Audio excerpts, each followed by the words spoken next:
Baseball and Whatever with your host, Justin McElwee. Because I was on campus and I had to appear like I was one of the cool kids, I would put the Star Wars book inside one of my textbooks so it looked like I was just studying for class. All right, look, there's only one return, okay? And it ain't of the king, it's of the Jedi. Vincent Francis Jankowitz IV. I'm a glorified fact checker. Last I checked, the most runs in a game wins. Actually, I am a fact checker. And Greg Probst. If you look at most Bond fans movie rankings, they have Casino Royale and Majesty in their top two. For me, these actually rank in the bottom part of my list. I mean, I love them, but they don't compare to Diamond Cross Forever. No, stop getting Bond wrong!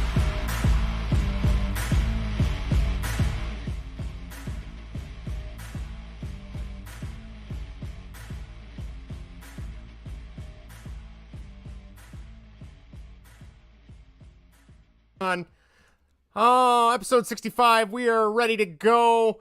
No technical difficulties here. I am joined by Vinny. Vinny, how are you doing? Justin, I'm doing fabulous. How are you? Good. I'm liking the Eugene Emeralds hat you have on there. Very nice. Thank you. Very nice. Greg is on assignment. He's taking a little bit of time off, but we got the next best thing. Vinny's dad and number one super fan of the podcast, Pretzel Vince, is joining us. Pretzel Vince, thank you so much for joining us. Hey, it is an honor to be sitting in this chair right now. I just hope I can, fill the shoes. Well, I'm sure. Hey, everybody, an old man's talking. Oh, I have a feeling we're going to hear that button a lot. I was going to say, if anyone's going to let you know, it's going to be Vinny. He will let you know, I'm sure. I know he will. Yeah. I know he will. But, so we're here. We got plenty to talk about. We got some rumblings of Tony La Russa's upset with Johnny Cueto. We have the Cubs. Field the Dreams game is going on right now. We have some interesting quotes from Tom Ricketts that broke today. Vinny and I can talk about that. We have Roquan Smith and the Bears removing him off the pup list so they can find him. We'll break that down. A little bit of show me the money situation there from Jerry Maguire. And lastly, this is Vinny's pet project or baby, I guess you could say, right, Vinny? I guess. I got two kids already. I don't need another one. You don't need a third one? No. So we are doing whatever, but instead of calling it whatever this week, we are going to debut a new segment called Music Mayhem. Vinny went on Spotify and randomly pulled 5 artists, musicians, groups, bands, and when I say random, holy shit, they are random because 2/3 of them, I've never listened to a single song from them. So it was pretty interesting. I listened to my stuff. I know Vince and Vinny both got their list together, so we will break that down. The goal is to try and find new music to listen to. This week, I'm probably going to pass on listening to some of these groups in the future. I don't know. I have not embraced some of these. But if you're wondering, that the 5 artists, musicians we're going to talk about are Tyler, the Creator, Dr. Dre, Radiohead, Tony Bennett, and Lee Morgan. So we will get to that with our whatever segment. If you are listening for the first time and want to contact the show, that is our favorite thing, talking to you, the listener or watcher, creeper, whatever you want to call it, if you're on YouTube or your audio podcast choice app. You can find us in a variety of ways. You can find us on YouTube, youtube.com/baseball and whatever. You can find us on Twitter at baseball and what. Vinny is manning that throughout the day. He is a Twitter legend at this point, Vinny. I don't know how you find time. You're it's a masterpiece, the work you do. I don't know if you can call me a Twitter legend. I don't know. Can you? Yeah, sure. So. Why not? We're almost up to 800 followers, so you're doing something right. You can also find us. You can email us at baseballandwhatever@gmail.com. Like I said, we're on all your podcast apps, whether it's Apple, Spotify, Google, Anchor, Spreaker, iHeartRadio, Overcast, Amazon Music, rolling in that Jeff Bezos money. And lastly, the most important one, which we haven't had a lot of text lately, but we enjoy them. You can text or leave a voicemail at 1-913-808-3278. That number again is 1-913-808-FART. Dynamite drop in. All right. Well, if you are a longtime listener, you know that the first segment we do is we try to recap or recount any famous or infamous athletes in Chicago that wore the number of the episode we are on. We are on episode 65. I have one. This is probably a gimme, and that is Andrew Shaw of the Chicago Blackhawks. Good number 65. Yes. whether it's scoring goals off his shin pads in the playoffs. I'm still bummed that goal that he headbutted in didn't count. I wish the NHL would change that rule. I mean, as long as it's not a punching motion or kicking motion, but I suppose it was a headbutting motion. So that is the only 65 I have. But I also am not like Greg. I do not know the numbers of players very well. So I see Pretzel Vince has a list. I don't know. Where do we want to start, Vinny? Oh, boy. I don't know. Where does Pretzel Vince want to start? He's the guest. All right, take it away. Wherever you guys want to. I'm the guest, whatever you guys want, wherever you want to start. Oh, we can start with the Cubs. How about that? There's 3 players. Okay. Oh, boy. I can't think of any. I don't know. I don't recognize. I mean, now that I'm reading them, I recognize them, but 2 of them. Pretzel Vince, you got any? Not the Cubs. No. What Justin, do you got? no Cubs? Nothing. What do you got for the Cubs, Vinny? This year, Connor Menez. No. Okay. Jake Jewell. Nope. 2021. No. You don't remember bullpen guy? And then Casey Sadler in 2020. Both. That name sounds Casey familiar. Sadler sounds familiar. Yeah. Sadler and Jewell were both the ones that I recognized. Okay. But yeah, Connor Menez, I have no idea who that is. But that's it for the Cubs. So no historical Cubs have worn 65. Oh, Greg is saying Cody Hoyer is 65. Is that correct? He's not playing. He's not playing, but is and he he didn't 65? wear it last year. Okay. And I'm assuming that's what he said when he wrote Cod Hoyer. I'm assuming that's his way of saying Cody Hoyer. Yes, But, I think so. I could be wrong. What else? Kelly Wunsch. Oh, God. No, these are White Sox players. Yeah. Oh, okay. Well, let's jump to White Sox. What do we got for White Sox? Pretzel Vince, got anybody? Not on the Sox. No. All right. So, yes, Cody Hoyer did wear 65. Davis Martin, Nate Jones. I remember Nate Jones. God, 2012 to 2019. I think there's a break in between there from when he pitched. I wish Greg was on here to let us know. Johnny Nunez, 2009. Okay, Austin that sounds Montero. familiar. David Sanders. No. Kelly Wunsch. I remember That Kelly. sounds I remember familiar. him. I want to say, and maybe I know Greg's in the chat. Maybe he can confirm. I want to say he was their closer, maybe for a little while, or at least a reliever. I know he was a reliever. So, and Mike Eden in No. 1978. No, doesn't sound familiar. Doesn't. None of these sound familiar at all. No, Not even to me. Oh wow, not even the 78 one. I don't think if Kelly Wunsch was their closer, he was an awful closer because he only has one save with the White Sox. So. Okay, he was not. He must have just been a middle relief guy then. How I many remember he had a appearances? goatee though. I remember his goatee. Yes, he did. Yeah, I remember his goatee. How many Yep. appearances did he have? Oh, he played for a couple years with them. Okay. I don't have his stats up anymore. That's yes, fine. That is the White Sox. All right. Moving on to the Chicago Bears now. Pretzel Vince, I think this is. Oh right in man, your he's getting the paperwork ready. Yeah. He's good to go. All right, who do you have? Well, Cody Whitehair. Okay. Good job. Okay.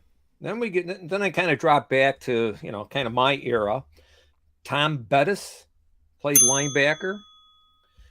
Herman Clark. And did you know he was a Hawaiian guy? He grew up in Hawaii, played at Oregon or Oregon State. And yeah, I thought that was kind of interesting. Back then in the 50s, they drafted a guy. But anyway, Torrey Epps. Okay. 93 to 95. Okay. Stan Fanning. 60 to 64. You're jumping all around here. You should have went in like chronological order. Well, me. I'm sorry. Vinny, me. you're lucky we got a list out of them now. Come on. Right? Hey, you know me. I bounce all over the place. You know that. Yeah. John Hatley. 1953. He played 1 year. Okay. Noah Jackson. Number 65. I think his nickname was Buddha. Randy Jackson. 67 to 74. Not the Randy Jackson from American Idol, right? That's a no. It's a no for me, dog. No, but But that Randy Jackson's probably more famous than the Randy Jackson from 67 to 74. I think you might be right on that one. Patrick Manley. Oh, the long snapper. The long snapper from 1998 to 2013. Man, any of you guys drink his beer? No. Is it any good? I don't know. It's an IPA, so I've heard of it. Long snapper IPA. So okay. Well, that definitely Justin, won't I know. I'm sure that's right on your list to try. Oh next, yeah, right? it's. I'll get right on that one. Hey, speaking of drinks, I learned how to make daiquiris over the weekend. Then I'm good to go next time I'm out in Freeport. Yeah, that's my bread and butter right there. Okay, yeah. Uncle Joel likes. Really? Oh yeah, he likes his daiquiris. He did not strike me as a daiquiri guy. Well, good for him. All right, he is, and he even liked the umbrella I put in his drink. Well, you got to have it. I'd prefer to call it a parasol, but I suppose we can go with an umbrella. Yeah. Okay. Parasol, huh? Yes, Okay. Yes. Patrick, if I can read this, Omame, Omameh. Omame. Okay, that sounds good too. Evan Pilgrim from 96, 97, long career there. Terry Price, Eugene Rowell, okay, and Tony Woods. That's all I got. That was actually everybody. That was everybody that wore 65. Did you go on Football Reference and write down everybody that had 65? You and betcha. Try to pawn it off as your brain working? Well, hey, I at least I knew where to go to get the information. That is shocking. Yes, that is shocking in itself. So, yes, good job on copying the list. Hey, no problem. Oh, and there are no more Blackhawks, and there are no Bulls players. So. No, you don't see that number very often in hockey, unless it's like at a training camp and they just got to give people numbers, So yeah, I would love to know. I'm assuming Shaw just got assigned that and never changed it once he kind of stuck with the team. That's probably my guess. I'm surprised that he was the only one with the number 65. Yeah, I know. Today they were actually talking about they're scrambling to find a color commentator, and I know his name popped up a couple times, which he did okay in some of the pregame stuff. Patrick Sharp supposedly is the front runner to come in and do the games with, I believe it's Chris Vosters, who not bad. He's not Pat Foley, but people gotta let him grow into the role, I guess, a little bit. All right. Well, no text, no voicemails this week, no YouTube comments. Pretzel Vince, I'm getting a text actually right now asking who is the new guy, and that's from my dad. He wants to know who the new guy is on the show. So, hey, Scott. See, you have fans already, and it's your first time second time on the show, I guess technically, but first time filling in. So, and if anybody wants to know, autographed pictures will be available upon request. We'll get your dad on Cameo, Vinny. Hey, everybody, an old man's talking. But we do have one hot take. So, Vinny, you want to jump to the hot take segment here? Sure. All right. Greg's hot takes. Now you want to get nuts? Come on. Hell yeah. All right. Want to get nuts? Come on. Let's get nuts. All right. I don't know if Greg has any hot takes. He'll have to write in while he's taking a little bit of time off. But we do have one hot take from Vinny. Vinny, what is your? I saw this. I am adamantly against this, but go ahead. You're against it, okay? My wife was making peanut butter toast this week. Oh, it's delicious. Well, it's delicious, yes. But she decided to take the bread and dab me with it, which I was all ready for work, and I was upset with it, and she kind of was shocked that I was upset with it, but I hate the smell of peanut butter. Just peanut, not cooked like a cookie or anything like that. Just peanut butter. It's just it bothers appetizing smell. Yeah, it tastes good, but I don't like the smell of it. Oh, you guys know? No. I love it. I think it smells good. You're talking to a guy though for okay, but how many candles do you ever see that smell like peanut butter? You walk in a house and God, what is that smell on that candle? Well, it's peanut butter. How many candles do you see that smell like steak? But yet a cooked steak, you're not going to turn your nose, up again. I mean, maybe they should. I mean, but that's I digress. Maybe they should Fair make enough. candles that smell like steak. But yeah, I don't like the smell of peanut butter. I hate the smell of peanut butter. I also hate the smell of ketchup. That is awful too. I don't think I've ever really smelled, and we're talking to a guy who eats a lot of ketchup. I've been trying to dial it back to be healthier, but I don't. What does ketchup smell like? I don't really get a smell out of Sugar ketchup. tomatoes. That's all, I was going to say vinegary tomatoes. That's all, Vinegar. I was Yeah. gonna say that's all ketchup is sugar. Sugar. I know. I've been trying to buy the natural stuff that's more like tomato and like vinegar and not all like the fructose syrup and all that crap. But and you're like, this is tasting terrible. it's not as good. Why am I eating this? You can tell when there's not as much sodium in it because it's like, oh, this is really bland. It doesn't really have that extra kick to it. But it tastes like I'm eating a tomato. Which I don't want to eat. Right? No. Oh, no. Tomatoes are good to eat. Well, they're good for the Wait, lichocream. how did I raise you, Vince? How did I raise you? Before we move on, I'm curious, Vinny, are you a crunchy peanut butter or a smooth peanut butter guy? Ooh. Either. I'll take That's either, kind of but where I stand, We too. have smooth peanut butter in our house because I think that's what It's easier to spread. the kids like and everything like that. But I go back and forth. When I'm feeling wild and exotic, I'll bust out the crunchy and have a good time. So Now, Justin, do you ever take smooth peanut butter and then take actual like honey roasted peanuts and dabble them in your peanut butter? Ooh, that sounds good. But no, I have not That done does that. sound good.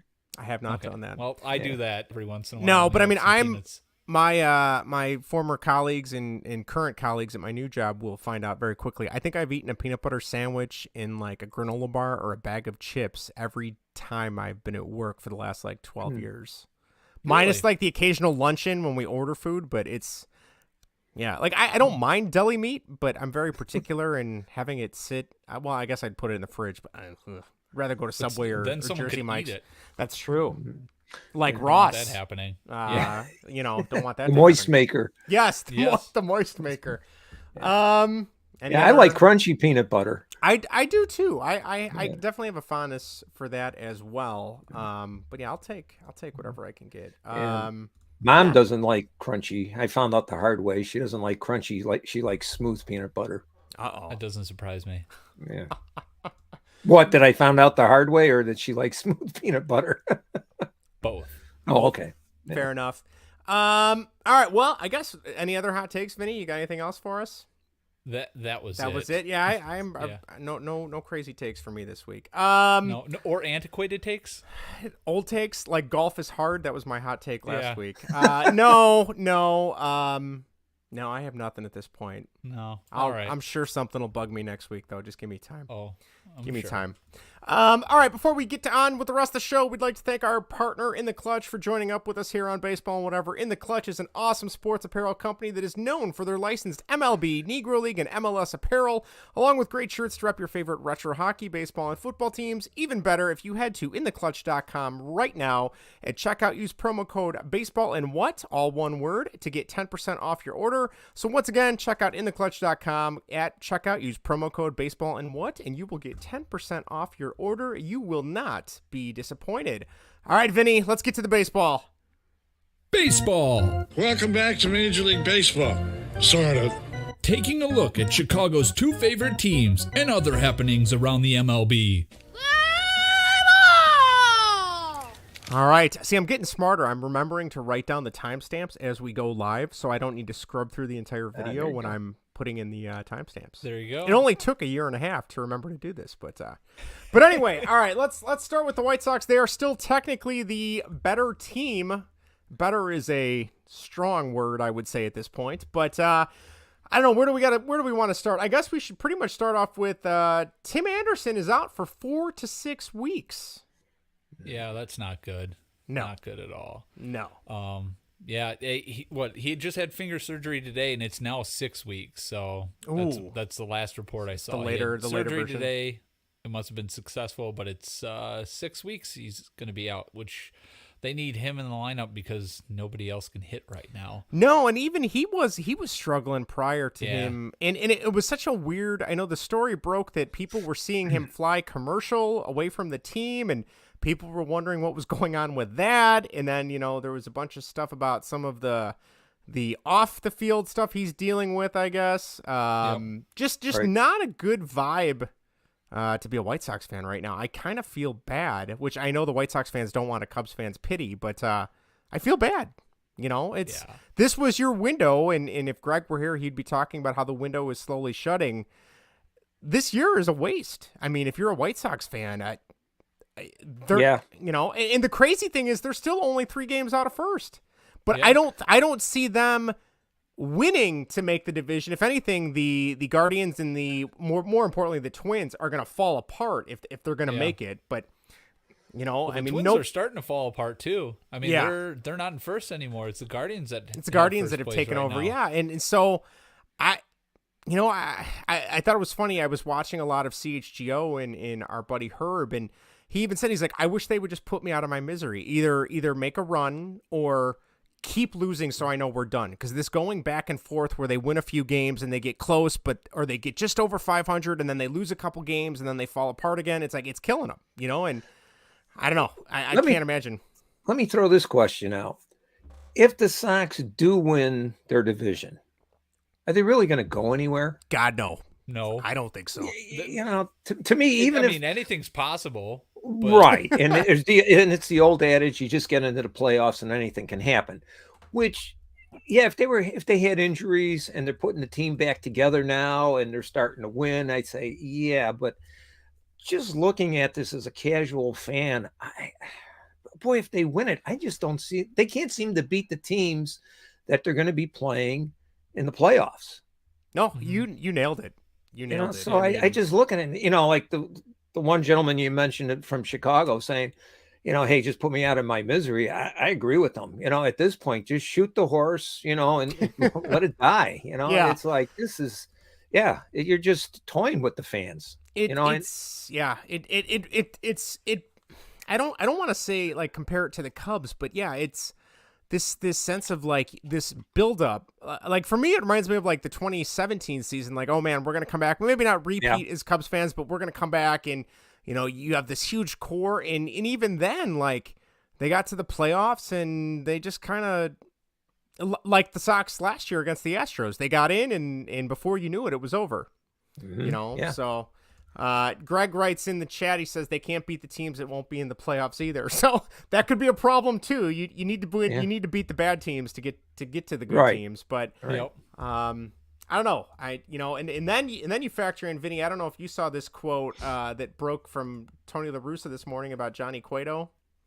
Yes, I did see that. So yes, I will read this. Yesterday, Johnny Cueto, I believe it was yesterday, was it Twitter or Instagram? Do you know by chance? I don't remember which one it was. Johnny Cueto? Or was it just in a press briefing? An interview. Okay, I think it was an interview.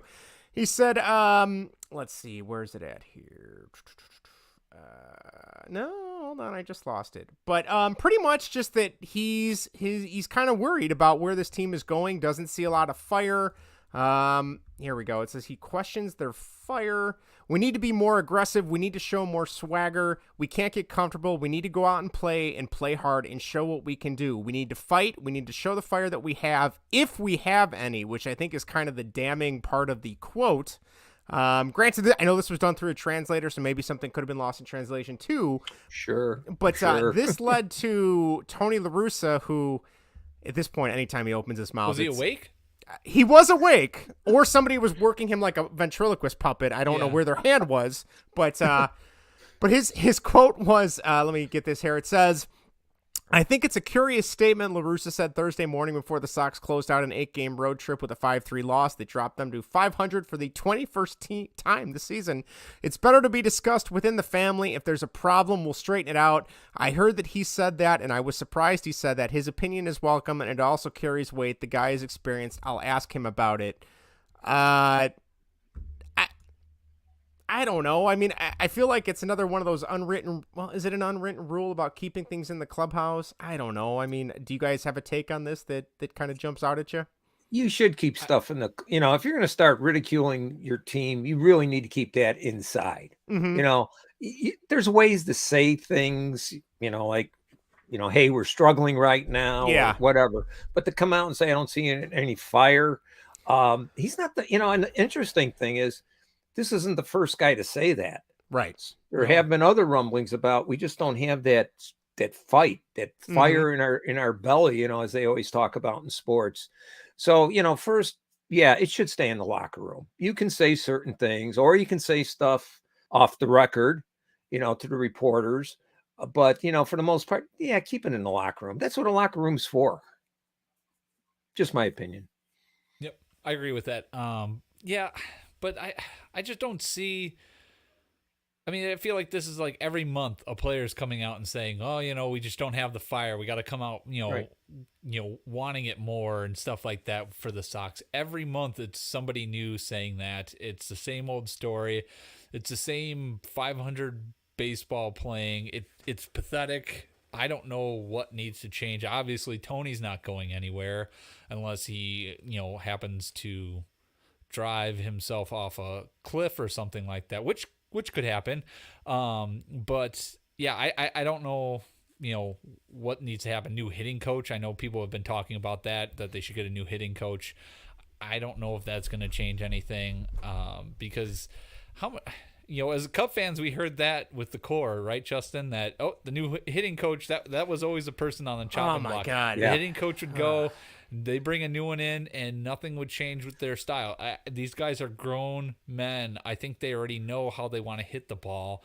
I don't know if they're going to take a lot of advice from a hitting coach, maybe here and there, but you would like to think that they would know what they're doing at this point. Yeah. Especially a lot of these guys are supposed to be good hitters too. So, I mean, with the Cubs, and I know we could talk about this more later, but they brought in, was it, Rudy Jaramillo, and he was this end-all be-all hitting coach from Texas, and then we had Chili Davis, who no one liked, and then he left and got another hitting coach job, and then they brought in, I don't know who their coach is now, but I know the White Sox fans, who do they? Iapoce? That's it. Yes, that's it. But he's gone. He's gone already. And I know the White Sox fans, I think Frank Menachino is their hitting coach now, and he's been there for 3 years, and their offense isn't getting any better. If anything, from last time I looked at the stat lines, it's getting worse in terms of their ability just to hit extra base hits and things like that. So I was listening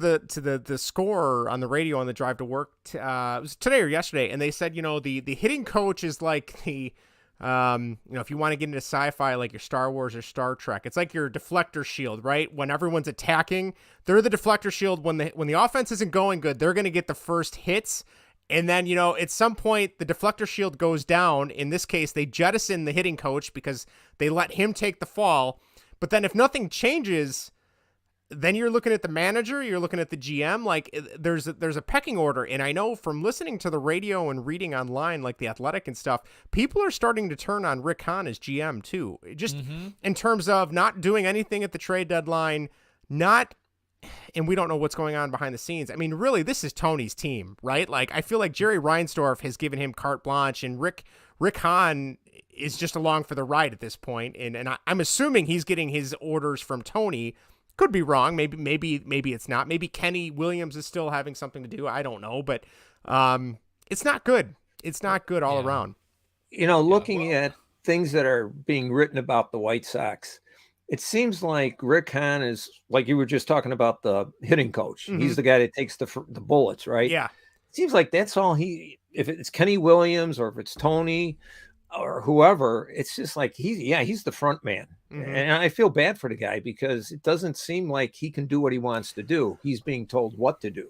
Right. And he's a bobblehead, He's exactly. just like, yes, sir. Yes, sir. Yeah. May I have another, sir? He built this great team. I mean, with the help of other people, I'm sure, but like, you finally get to the point where, like, all right, we're all in, let's go. And then you're saddled with this manager who, I mean, we could go back and forth whether or not he even belongs in the league anymore, or whether or not he's doing the right things. I mean, even I know he had talked about, he doesn't speak for the team, and it's like, well, how well do you have your finger on the pulse of the team?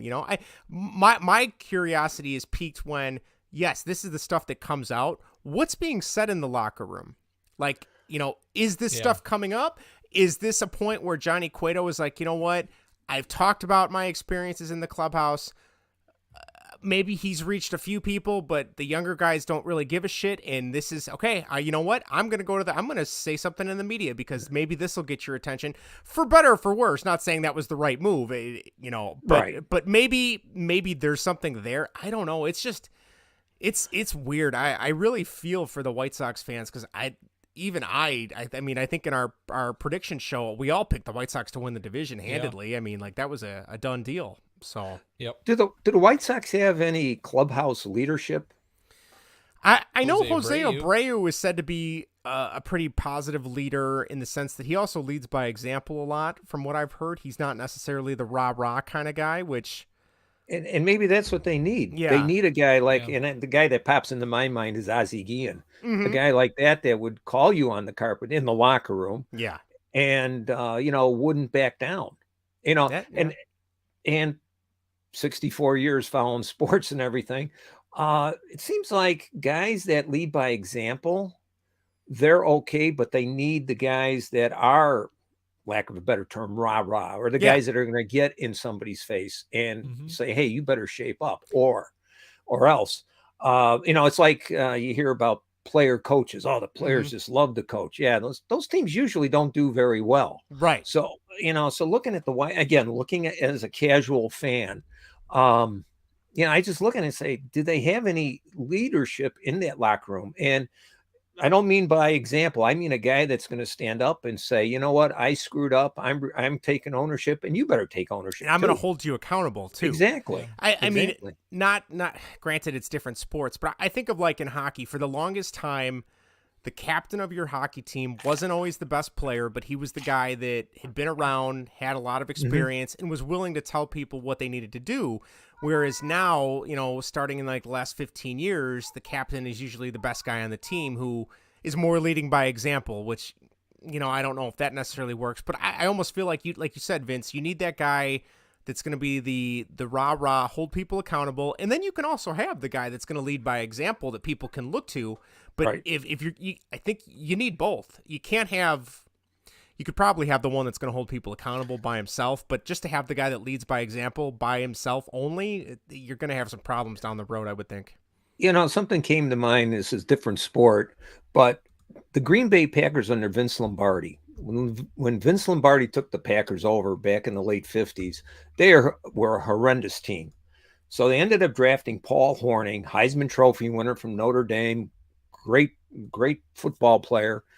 And one year, Lombardi just ripped Hornung. Everything he did was wrong. Everything, he couldn't do anything right. So Hornung went to Lombardi and he said, hey, coach, he says, can't I do anything right? And Lombardi says, look, I'm using you as an example because you're the star. And if I'm ripping into the star, what's that going to do to the guy that isn't the star? He's going to work even harder. If the coach is ripping into him, what's he going to do to me if I screw up? Yeah. Maybe Tony doesn't do that. Maybe Tony is, like you said earlier, Vince, hey, and I agree with you. These are men. They're professionals. They're getting paid, but maybe professionals, but every so often, even a professional needs to get kicked in the pants. Yeah. It reminds me of too, going back to like what you just said, Vince, about the Packers and stuff. That reminds me of the 1980 Olympic hockey team. Mike Ruzioni, captain. Herb Brooks would lay into him for everything. And finally, he's like, you know what? I don't know what you want from me. I can't physically do anything else. And he goes, you're the captain. I'm using you as an example. He goes, you know what? Just so we're on the same page, if I call you Mike, I'm not really coming down on you, but just so that you know I'm making an example for the team. He goes, if I call you Ruzioni, you messed up. You know what I mean? And so I get that, but you need to have someone that you can kind of point to and be like, hey, you need to step up like this guy, and usually it's the leader of the team too, you know? So I don't know. White Sox fans, I feel for you. I think it's going to get worse before it gets better. I don't know. You guys got any other White Sox topics you want to discuss? Good. Think that's it? No. All right. Yeah. Fair enough. Greg, if you're still watching, I'm praying for you and your team. All right. Let's jump to another... I wouldn't even call them a disaster at this point. They're just kind of there. Let's jump to the Cubs. Vinny, you want to talk a little bit about Franmil Reyes since he just got picked up? Yep, they just picked up Franmil Reyes from Cleveland. He was designated for assignment this past week. Yes, and was it over the weekend? Does that sound right? Yep. Saturday? Okay. Yep, in 4 years at Cleveland, he slashed 245, 308, 456 with a OPS of 765. His big thing is he's a home run hitter. Last year he hit 30 home runs. 2020 was kind of a down year for him. He hit 9 home runs, but that was a shortened season. Sure. In 2019 he hit 37 home runs. So. And then 2018 was his rookie year. He had 16 home runs. So the guy can hit the ball. That's something that this lineup doesn't. No, they do not. Really. Yeah. Patrick Wisdom's probably the only person. The only thing, it'd be nice if he was a left-handed bat. He's a righty, so it doesn't really help him in the left-handed power area that they need. But yeah, big bopper kind of guy. Strikes out a ton. Doesn't hit for average. We've seen that before, but you kind of need that when you have a lineup full of guys that aren't hitting home runs. You do need at least a couple in there to supplement the roster and maybe hit in a couple guys that do get on base. So yeah, we'll see. He's hitting well right now for the Cubs. In 2 games he's played, he's slashing 375, on base of 375, slugging 375 for an OPS of 750. So not bad. Yeah, not bad. I mean, especially to get him up on a waiver claim. I mean, yeah, it's a nice tryout for the rest of the season to see if it's somebody worth keeping around next season. So yep. Couple other just housekeeping. Frank Schwindel has been sent down. Frank the Tank era as a Chicago Cub. I'm guessing that's probably it. That's my guess. I mean, I guess maybe when they expand the rosters in September, but really at this point, you want to be playing all the young guys. There's no reason. You know what he is. I appreciate that he had some fun up here. A career minor leaguer. Good for him. But see too bad Frank. he couldn't keep that going because that would have been a nice piece. It would have. I agree. Nice. Good story. Could have been nice. Before we get to the big one with Tom Ricketts and Jed Hoyer's interview today with ESPN, no more Jason Hayward. I'm not gonna lie. Lord, it's a miracle.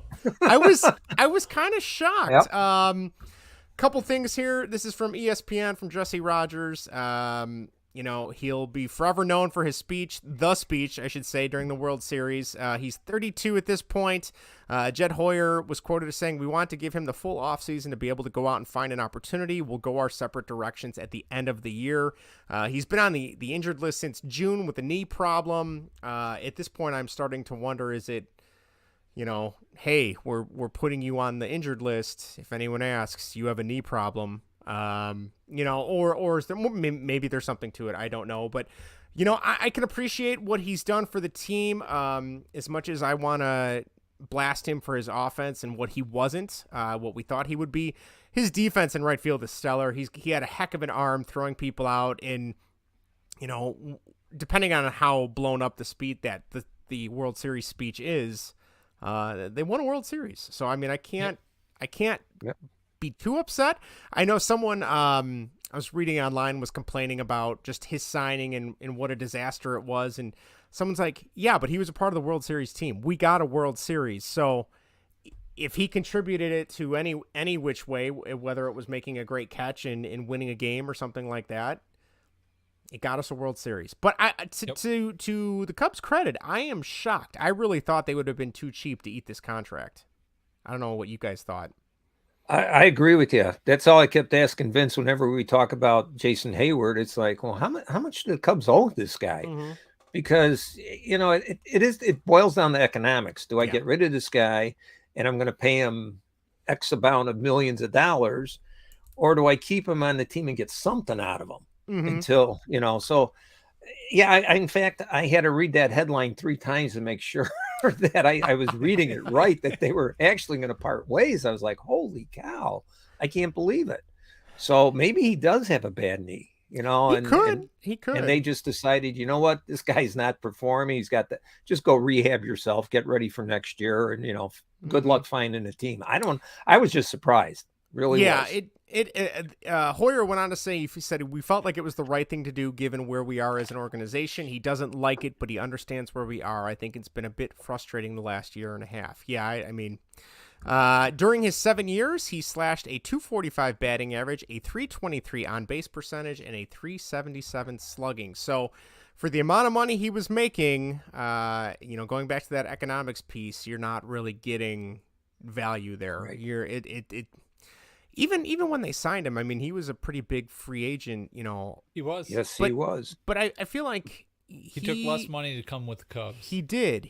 And I feel like when he came up with the Braves, I mean, he was a pretty big deal. And then he went to the Cardinals. Yeah, and he was good with the Cardinals too. He was. And then I don't know what it didn't click. It something was lost in translation or something. But good for him to give him the opportunity to go out and find something else. I honestly don't know if he will, but see what happens. There's worse players in the league right now than him, so I'm sure he could find something on a cheap contract and maybe jump on with somebody. We'll see, especially for leadership anyway. Yeah, there's always a coach out there that takes these. It can say, I can work. I can fix them. Yeah, fix them. I can fix them. Vinny, you and I texted about this earlier. Tom Ricketts decided to come out, and I guess it was more of a press conference or quotes because they were at the Field of Dreams games. I'm kind of curious, Vinny, where you stand. So one of his quotes, first of all, let's see here. I'm trying to find it. A lot of Hoyer quotes, but here we go. Team owner Tom Ricketts expressed similar sentiments in a statement to ESPN.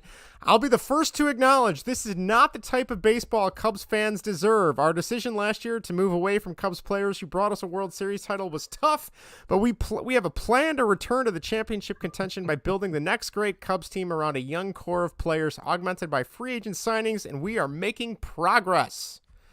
Vinny, what say you on this one here? Okay, this ties in with the Jason Hayward stuff. They're going to try this offseason. I'm fairly confident in it. Everything's leading up to them doing that. Getting rid of Hayward was the first step. I wasn't necessarily on board with them doing it just because of money. They weren't going to do it because of money. I honestly thought they kept Jason Hayward around this season because of Wilson Contreras. Wilson Contreras is the leader in that locker room right now from everything that we've been hearing, right? Yeah. He's a leader. He's the guy that guys go to. Jason Hayward's also that guy. That's everything. That's true. You hear about Jason Hayward. He's a stand-up guy. You never hear a bad thing about him in the press. He never complained at all during his time there, even when fans were hardest on him. So I always thought that they were keeping Jason Hayward around when they were going to ship out Contreras. Well, Contreras stayed because they didn't get the offer they wanted. Now Jason Hayward's expendable. So I think that's what that whole thing's about. Now, getting back to what Tom was saying, I think they are going to compete. I think Jed Hoyer, I've said this before on the podcast, Jed Hoyer, I feel like got caught with his pants down last offseason. Yes, he was did. Thinking he zigged when everybody zagged, and he you're allowed to do that every once in a while. You can't keep zagging when people are zigging or zigging when people are zagging and get it wrong. So this offseason, he's got to get it right. There's no excuse of, well, the CBA is not finalized. You know what's out there. There's no question marks about anything. There's no international draft, so they can get a qualifying offer on Contreras if he wants a long-term deal and he doesn't want to take a one-year deal. They can get that qualifying offer. Now, I've seen people say that, that's a loss if that happens. I don't agree with that, because now that you have that qualifying offer, you get that compensatory pick. Now you can go out and sign any one of those shortstop free agents, which they've already been linked to in a couple articles that have come out this week, that they're going to get one of the big ones. So they can get Correa without giving up a pick. Then they can get Turner. Who are the other two? Justin, do you know? Trey Turner, Xander? Correa, Xander Bogaerts, and there was one other one. Dansby Swanson. That's it. I actually wouldn't mind him. I kind of like him. But the three of them, Bogaerts, Turner, and Swanson, all have a compensatory. They'll have a qualifying offer. So, although I'm thinking, does Trey Turner have one? He's been traded. I don't know if Correct. he's got one. I don't think he might not have one. I don't know how that works because it wasn't last year of his deal. Yeah. So maybe he does, maybe he doesn't. But, they can use that qualifying offer and, get a pick or get a player that's got one tied to it, has a qualifying offer tied to him, and not lose a draft pick, which they do value highly. That's why I don't think they went for Correa for a 1-year deal, although he stated that it was because they weren't winning. If they would have paid him the money, I'm sure he would have went there. Money because talks. He went to the Twins of all places. Who were awful the year before, yeah. Yeah, I'm convinced that they're gonna make more moves this year. I mean, we saw Tom was a linchpin in the Seiya Suzuki signing. He went out there, at the 11th hour to get that signing done. I think he sees the writing on the wall that fans are upset that people aren't showing up, and obviously, I don't think he's dumb because he knows if he puts a winner out there, the fans will show up. There'll be more money spent. And then plus all the things that Crane Kenny said about the budget rolling over to be used for next year. So I think they're going to spend. I think they should be up in the top 5 in the payroll and not at 15 or below 10, top 10. Mm-hmm. So they should be top 5 next year. There's no reason why, and I think there's no reason for Jed to keep payroll down. So especially if he wants to win. So yeah. This offseason will be very telling. I mean, you're gonna get the full effect of what their plan is, and whether and if they don't, for what I think you're right, Vinny. But if they don't, oh man, there's gonna be pitchforks and torches coming for them. The only other quote, the only other thing in this article that I thought was kind of funny, and this isn't even Ricketts' fault. This is more of an MLB needing to get their shit together. But he said, we're looking forward to the Field of Dreams game, which they just won. It's final 4-2. They won. All right.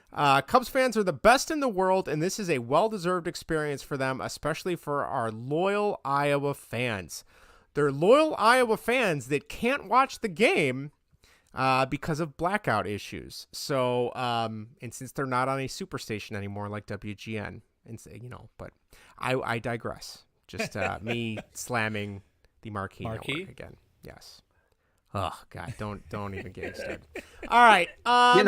Jay, you do make a good point though about the loyal Iowa fans, because there were always bus trips coming to Chicago from Iowa, because back in the day they would always announce the groups that were out there, and there were a lot of groups from Iowa. But they're loyal fans, so loyal that you cut them off. Yeah, and I mean you have such a perfect pipeline for a fan base because of the the Iowa Cubs being there, and I know they're up and down, but I mean. It's perfect. You should build. I mean, look at Rockford with the Blackhawks. I mean, like you've nurtured a pretty good foundation of fans, from an otherwise area that maybe don't really care about the Hawks because it's an hour and a half drive away from Chicago. But yeah, like you said, bus trips and organized get-togethers and just another example of all the media rights stuff that gets in the way. And I know there was a rumor going around that the Bulls, Blackhawks, and White Sox want to start their own network, and I'm like, oh God, please don't do that. So, anyway, I think that wraps up our Cubs talk. Vinny, would you like to tell us about how the Field of Dreams game is over and will not be back for at least 1 year? Yeah. So listen to the Score, Parkins and Spiegel show. Matt Spiegel said that they are not having MLB is not having the Field of Dreams game next year in Iowa, Dyersville, Iowa. And there's rumors that there's going to be another pop-up game somewhere. Okay. I think Frank Thomas even came out because he's the owner. He's one of the owners, yeah. Yeah, the ownership group. He's the head of that, and he did come out and say that they are going to be doing renovations to the field. Mm-hmm. I'm guessing they're probably going to add more seating. Yeah. So there's probably that, and they probably knew ahead of time that the game wasn't coming back. That's why they're going to do the renovations to the field. My question to you guys is, where would you like to see the next pop-up game? Justin, I know you want them to bring back the Polo Grounds. So besides the Polo Grounds, Where else would you like to see a pop-up game at?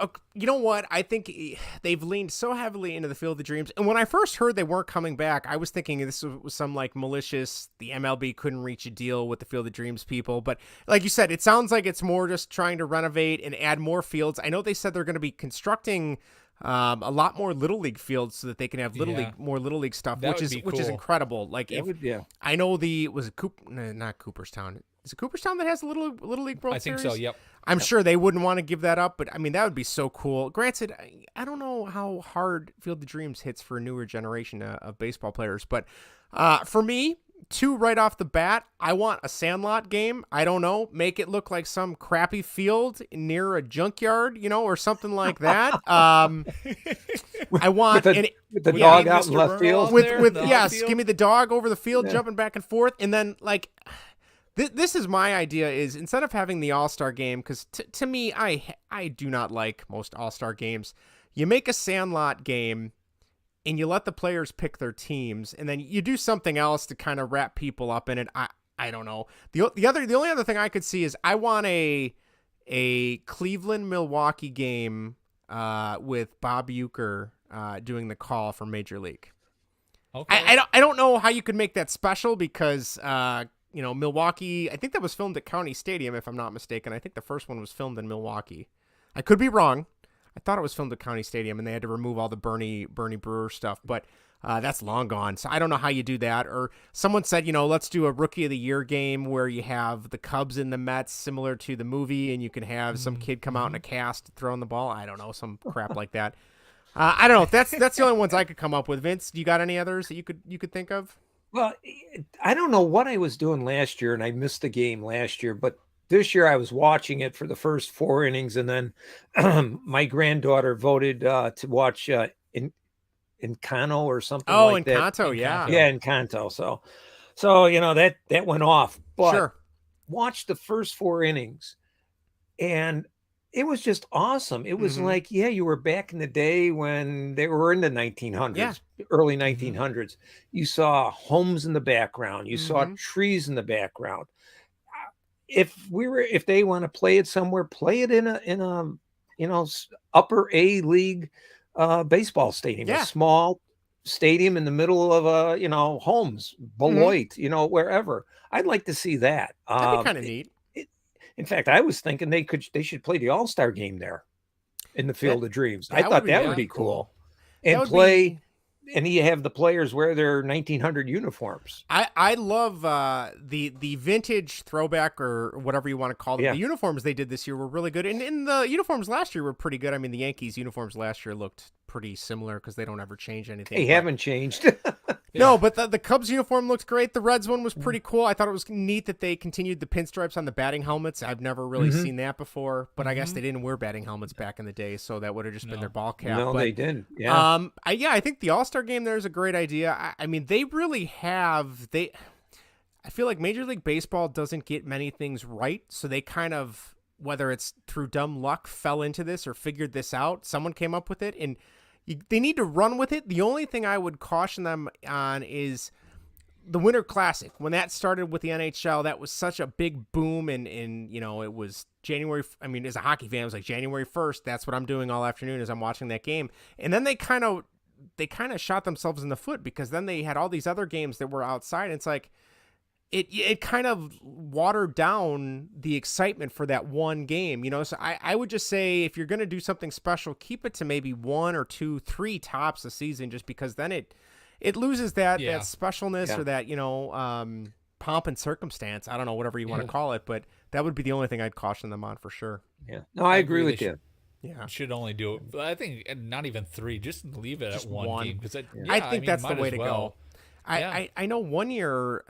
We were still living in Oak Lawn, and they had, I want to say they had 6 outdoor games in the NHL, and I'm like, that is way too many. And they were spread out throughout the whole year. It's like, there's nothing special about this. It's just a game, you know what I mean? And granted, for the players, I'm sure it's still a neat experience, but it's like, why am I going to watch this on a Tuesday night when I have 6 million other things to do, So, but yeah, I loved it. I watched most of it this evening. I got it, DVR'd, so I can go back and check it the rest out later. But, Yeah, Cubs. We'll see what happens the rest of the way. I don't know. You guys got any other Cubs points or anything else you'd like to mention? I was just going to say that the only thing they got wrong with the Field of Dreams game is have it on a Friday or a Saturday, so you can have people come in. They don't have to worry about trying to get back for work. But of course, Thursday night, bravo MLB, you've outdone MLB for once you again. They just can't get it right. No, that's Rob Manfred. Yeah, the ticket prices are just outrageous. Mm-hmm. Well, you don't have a lot of seating. Well, I understand that, but still, I get it. I understand, but come on, make it available. What the cheapest seat was $450. Oh man! And I'm sure you're sitting. That's not prime a bleacher seating. That's there's no backs to those seats. Right. Exactly. That's an expensive backache, if you ask me. Yes. I don't know. Exactly. So make it affordable. But I agree. Have it on the weekend. Do it. They could really, like they used to have when I was younger, back in the day when we had, two colors on the TV, black and white. You used to, they'd have the Saturday game of the week. Mm-hmm. That was on NBC. Yeah. And it, you look forward to it. Yeah. And, maybe you're doing something, but if it was a rainy day out or it was just not a good day to be outside, you'd be inside watching, a top game. Like now it's always the Yankees and Red Sox, but, build it up like that. The game, the game of the week game. Yeah. On a Saturday. And if you want to do it at night, they got lighting there, but make it special, not not on a Thursday. Plus, they're also competing against the NFL preseason. That's game. true. Yeah, that's true. But Vinny, anyway, do you have hot or not for this week? I do. All right. And now, folks, it's time for Who's hot? So damn hot. Oh, hot. Because I'm a hot little potato right now. And who's not? I'm afraid that the conditioners left me cold. Freezing my royal Rastafarian name off. This guy sucks. All right, Vinny, take it away. Okay, we will start off with the White Sox this week. Although they were, I can't say they were. They were both pretty bad this week. But the Cubs, their hitters were a little bit better than the White Sox. So we'll start off with the White Sox. Who is hot this week for the White Sox? All right. I mean, everyone, like you said, everyone's been kind of struggling. This is a shot in the dark. Can't be TA because he's hurt. It's definitely not Yohan Moncada because he's been awful. I'm going to go AJ Pollock. What the heck? Pretzel Vince, you got a guess? Abreu. No, it is Andrew Vaughn. Andrew Vaughn was the hot hitter this week for the White Sox, but not that good. 238 was his batting average, 333 on base percentage, 429 slugging, 762 OPS, 1 home run, 3 RBIs, 8.3 walking rate, and 20.8 strikeout rate. A BABIP did not update that BABIP. That's all right. So yeah, bad. Yeah, no, his is good. His was, but not good, but good for the team, I guess, at this point. Yeah. And do you guys know who was not hot this week? This one, it's definitely got to be Yohan Moncada because people are ready to crucify him.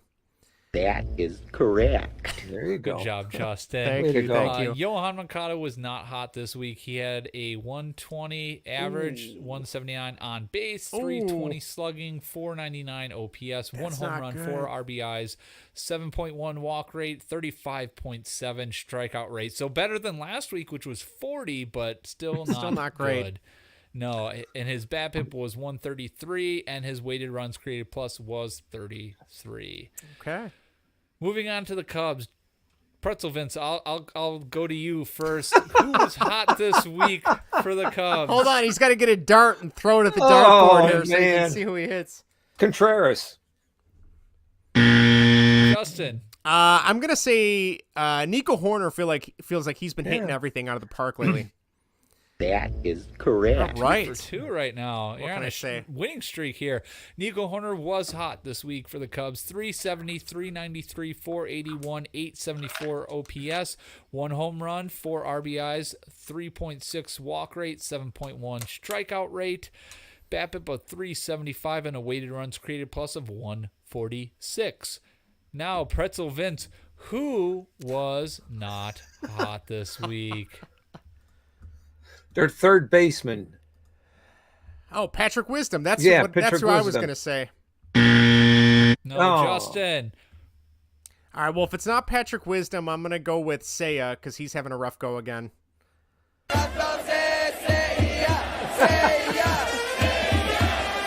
Yeah, Seiya Suzuki was not hot again this week. 192, 241, 308, 549 OPS, 1 home run, 3 RBIs, a 3.4 walk rate, and a 27.6 strikeout rate, a BABIP of 222, and a weighted runs created plus of 50. Not too good, but he did have a good game tonight. So I think I saw him. He has 1 for 1 and 2 walks. So getting on base at 1,000% or 100%. Yeah, 1,000% is not possible. But yes, he had a good game. Now for the MLB, Pretzel Vince. Here we go. No clue. It's getting rough now. I will give you guys hints on the teams. Yes, give us the play team for. at least. Who was the hot hitter this week? And he played for Philadelphia. Schwarber. Oh no, Pretzel Vince. Justin. JT Real Muto? That is wow, that was a shot in the dark. Holy cow. 3. Wow. 421, 158, and an OPS of 1.579, 3 home runs, 8 RBIs, a 0 walk rate, and a 15.8 strikeout rate, a 385 BABIP, and a 328 weighted runs created plus. Now, who, Justin, you're gonna go first this time. Who is not hot this week? And this guy plays for Houston. Oh God. Just because I don't like him, I'm gonna say Jose Altuve. Oh, Pretzel Vince for the win. Nah, Pretzel Vince has no idea. Not with Houston. There you go. Hey, everybody, an old man's talking. It was Yuli Gurriel. Oh, really? Okay. Yes, 48, 87, 48, an OPS of 135, 2 RBIs, a 4.3 walk rate, and a 13% strikeout rate, a 0.53 BABIP, and a weighted runs created plus of minus 67. That's not good. That is bad. No, that is terrible. So, yes, that is who's hot and who's not for this week. All right. I feel like we have to have a Bears segment because there's actually Bears news, and we have we'll make Pretzel Vince can be our official Bears correspondent because he's probably the most dialed into the NFL, to the Bears at least, I should say. So let's hit the music. Manures of the Midway, where the guys talk the pile of horse crap that is the Chicago Bears. I mean, when you consider the other choices, manure is actually pretty refreshing. God, that intro reigns true so much right now. All right, I don't know where we want to begin. We got Roquan holding in, but now holding out. We have injury after injury. We have Tevin Jenkins. Pretzel Vince, where do you want to start off? Well, let's start with Roquan Smith. All right. What's your take on Roquan? What do you think is going to happen? Well, I heard he's representing himself. Correct. That is true. And if that is true, this is going to be a disaster because it sounds like he's not getting proper advice. He wants... Well, his agent's terrible. If he has an agent. I heard he's standing there. He doesn't. That was the joke. Oh, okay. Okay. But... Justin got it, though. Thanks, Justin. Yeah, well...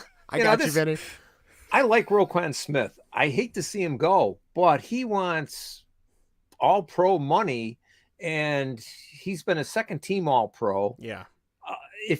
They had a great article in Sports Mockery about him, and his stats just aren't there. Mm-hmm. And again, he's playing with at this point, I'll say, a bad team. Mm-hmm.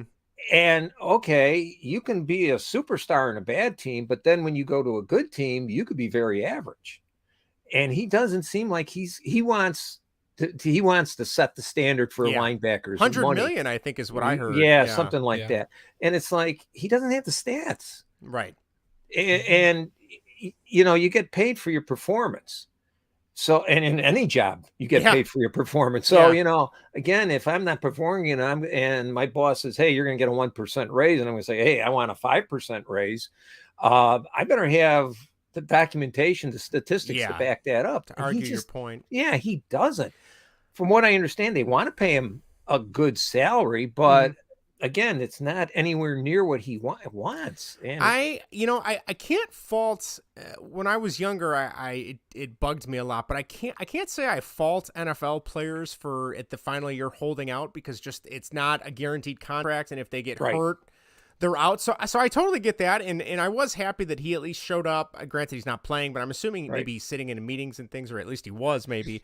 But from what I heard, the Bears offered him a contract close to what he wanted, but what they did is the last year was some huge exorbitant amount of money, which realistically he's never going to see that last year. He'd probably, unless he's having a great, he's still going strong, or maybe he's first team All-Pro instead of second team All-Pro. But realistically, if he gets bogged down with injuries, he's never going to see that last year. And I guess that's kind of what was the tipping point that really set him off, I guess. I don't know. I mean, And in the NFL, a lot of these holdouts are based on, let's say that I'm a tight end, or we'll use Roquan Smith. Let's say that in order for him to make his $1 million or $5 million in a year, they want him to have 150 tackles in a season. And I'm just throwing this number out. I could be wrong, but let's say that the average tackles made in the NFL is like 90. All right. So as a player, you're going to say, there's no way I can make 150 no chance in hell. tackles. Yeah. Right. Yeah. So that's when they say, it's only a couple $100,000. Well, yeah, because it's $100,000 based on reaching goals like that. And with him, you're right. As he gets older, all right, and gets banged up, and in football, you are one play away from your career being over. Yeah. Right. So I want that money up front, or I want it maybe on the beginning of my contract. Sure, signing bonus, something. Something. And the Bears are saying no. Again, I never have faulted the players for getting the salaries. I fault the owners, because there's always a guy out there. The checks, So, in this case, I just wish somebody would be able to sit down with him and give him some guidance, and maybe get an agent in there that can negotiate with the Bears, know what to say, know how to get around that somehow. But when I heard he was representing himself, I thought, oh boy, this is not going to end well. Yeah. No, the one thing I had kind of read about or listened to on the radio, and Vinny, if you were listening to the Score this week too, I'm sure maybe you heard this too, but they talked about, that first contract right out of college, depending on what draft pick you are, you kind of slot into a certain section. It's pretty much set. So if you don't want to have an agent for that one, fine, I guess. I mean, you still see a couple guys here and there where they don't sign their entry level and then their entry contract or whatever, and it kind of builds upon it. But like this one, especially with all the stuff going on, typically if you're saying I want, right now he's requesting a trade. Well, he's the one that's got to go out and set up the deal now with another team. Right. If the Bears even grant him permission to talk, it's not. In addition to he should be taking meetings and practicing and getting ready for preseason, but you don't have an agent to do all that extra stuff for you now. Like, I feel like that I can't even imagine trying to wrangle all that together, but. Well, the other thing too is the Bears are changing their defensive formation from a 3-4 to a 4-3. And, there's questions about, is he going to be as productive in the 4-3 as opposed to the 3-4.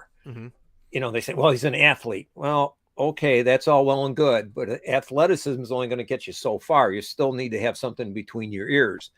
And they're saying he's intelligent. I'm not saying, he's a knucklehead, but you just wonder if that's the other reason why the Bears are a little hesitant on paying him what he wants, because we're coming up with a new formation. You should do good, but we don't know if you are going to do good in this. He could, and they're saying he's going to play weak side linebacker, I think it is, as opposed to middle linebacker. So there's a lot of questions there right now. Yeah. It's, I don't know. And again, you're one play away. Yeah, go ahead.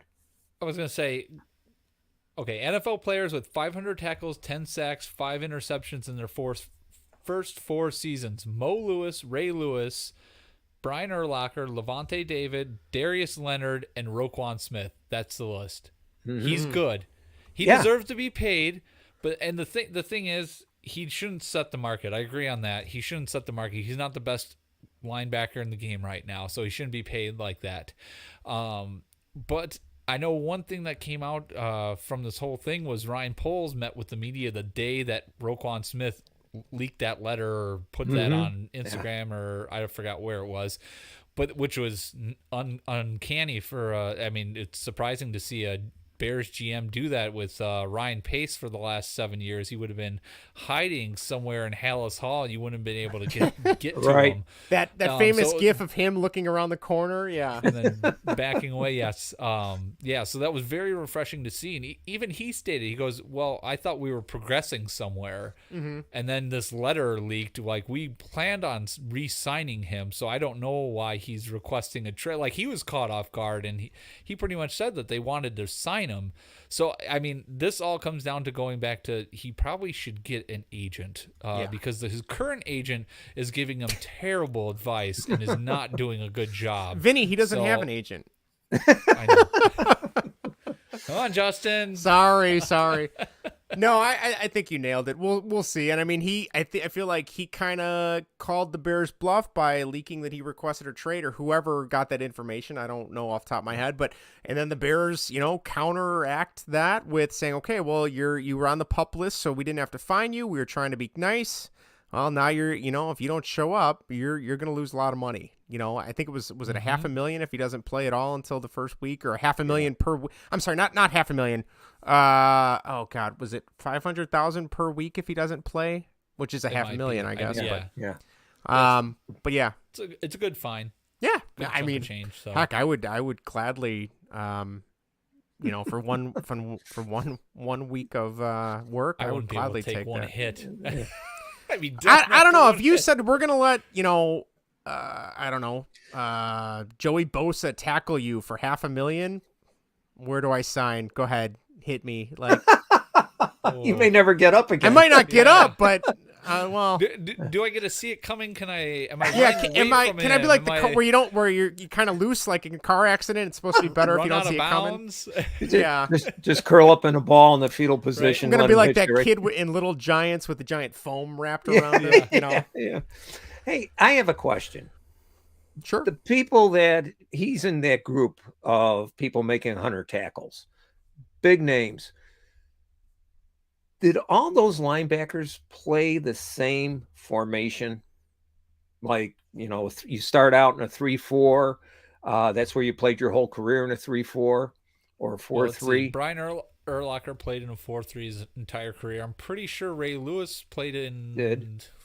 Yeah, I think it was a 4-3. I think it was a 4-3 for him. Well, either 4-3 or 3-4. Darius Leonard did for sure because he was with the Colts. So right. I think he's with the Colts, right, Justin? Yes, I believe that is correct. Yes. So maybe some of this has to do with we're going to play you in a position you're not used to playing. I apologize. I should have gone back to see what kind of defense formation he played when he was in college. But again, if he doesn't have any history playing in a 4-3, he's always played in a 3-4. Maybe that's why they want to put some of that money towards the back end of his contract too, to see if he can play this. True. Yep. That's a very good point. Very good point. All right. So you guys got any other Bears takes before we move on? I thought we were going to talk about Tevin Jenkins. Oh yeah. He came out saying that everything's good, everything's hunky dory, no problems. But I don't buy that for a second. I don't know about you guys.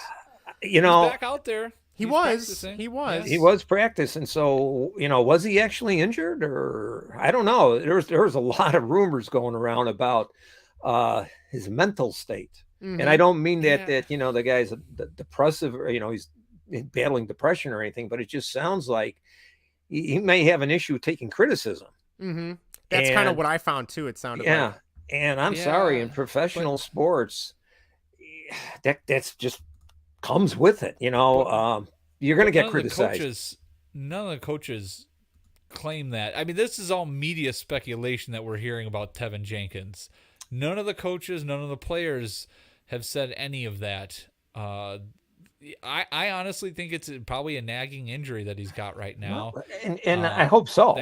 I hope he can't be out on the field. But I feel like a lot of the stuff around Tevin Jenkins has been media speculation that no one can actually get a right answer from, which, sure. I mean, so they're going to make up stuff or, try to put the pieces, not make up stuff, but try to put it all together themselves. And they don't know what the final picture is supposed to look like. And they're just shoving the pieces in where they think they fit. Yeah. That's my take on it, at least. It could be. And then in the back of my mind, I'm thinking, if this guy does have an attitude problem like that and you want to get rid of him, are you going to say, oh yeah, he's, no, you're going to keep that quiet. You're going to try, do whatever you can to get this guy traded. If he isn't, if that is an issue, and I'm just going by what I'm reading. Of course. Yeah. But, you kind of need to play the game, so to speak. If you're going to try and dump him is probably not the right word, but to try and get at least some to get something of value back, Right. To get something of value. But yeah, I'm glad to see he was out there practicing. So that's a good sign. So, and again, when they first started the OTAs and he was, from first string to second string and they were going to put him in guard as opposed to tackle and all that. I got that. And I kind of, went along with the coaching staff. Hey, we're just trying to plug guys in because let's face it, their line wasn't very stellar last year. No. You're trying to do the best you can with what you got. Okay. So you're going to plug players in and out. Yeah. I went along with that. And then when he didn't show up and, where is he? And nobody's saying anything. It's like, boy, this is kind of interesting. And then when all this stuff came out, what you were reading, and again, you're right, Vince, it was, guys reporting, trying to put the pieces together with, without all the pieces there. Sure. But, some of this stuff about teams, didn't push them down, or a couple teams said, hey, we're not going to deal with this guy because of his attitude. I don't know. It definitely seems like a very convoluted past when you think about Ryan Pace wanting him, the back issues from the get-go. I like you said, Vince, I also had heard about other teams being like, nah, we're good. We're not even going to bother, interviewing in the draft and wanting to get to know him. So I don't know. Yeah. We'll see. All I know is he was supposed to be this beast coming out of college. Yeah. He just liked pounding on people. And it's like, okay, great. And that goes against kind of like what their philosophy is too. Like, it seems like they really want these agile.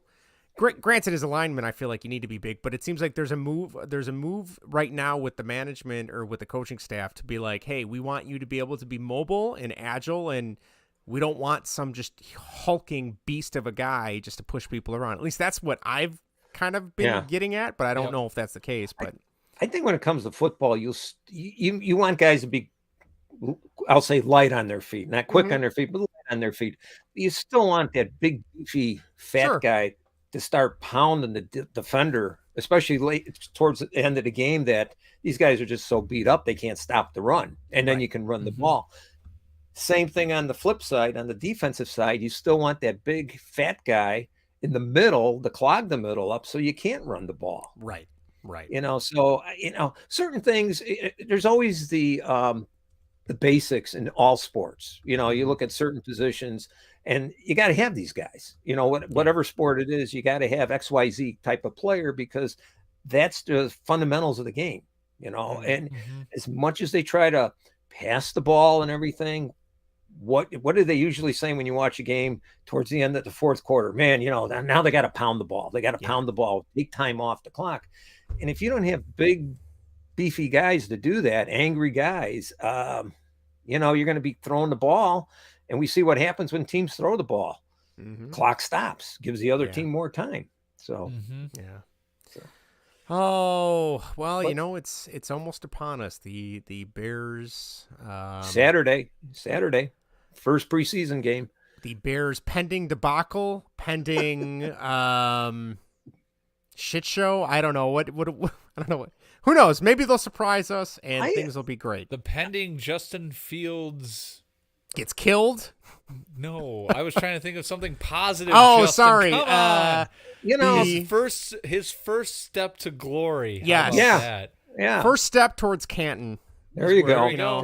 Yeah. We'll start building the wing. Coach. Yeah. Well, yeah, we'll see. I'm all in on the hits principle. Give me the more acronyms you can give me, keep coming, Mr. Eberflus. Yeah. All right, Dan Bernstein. All right. I don't know. I got nothing else. You guys got anything else? I got nothing else. We're good. Nope. All right. Well, we are going to debut our new segment, which is Music Mayhem. Here we go. Music Mayhem. AFSL Fossil 103. Classic hits from ABBA to Zeppelin, Coverland. Where we listen to the crappy music. Why not? Well, it's sentimental, tacky crap. That's why not. Do we look like the kind of store that sells I just called to say I love you? Go to the mall. The good music. No. Holland Oates, you're like Peter Gabriel. Holland Oates is two separate people. No. Holland is his first name and Oates is his last name. And everything else in between, so you don't have to. Dad, no one cares about any of your stupid dinosaur bands. You have the worst, lamest taste in music ever. All right, there we go. That is Music Mayhem. I will work on making the audio a little bit better. That was a very rough draft that I did in 15 minutes. So there you go. Music Mayhem. This was Vinny's brainchild. Like we said, Vinny, do you want me to host this since Greg's not here to host whatever, or do you want to take the lead on this one?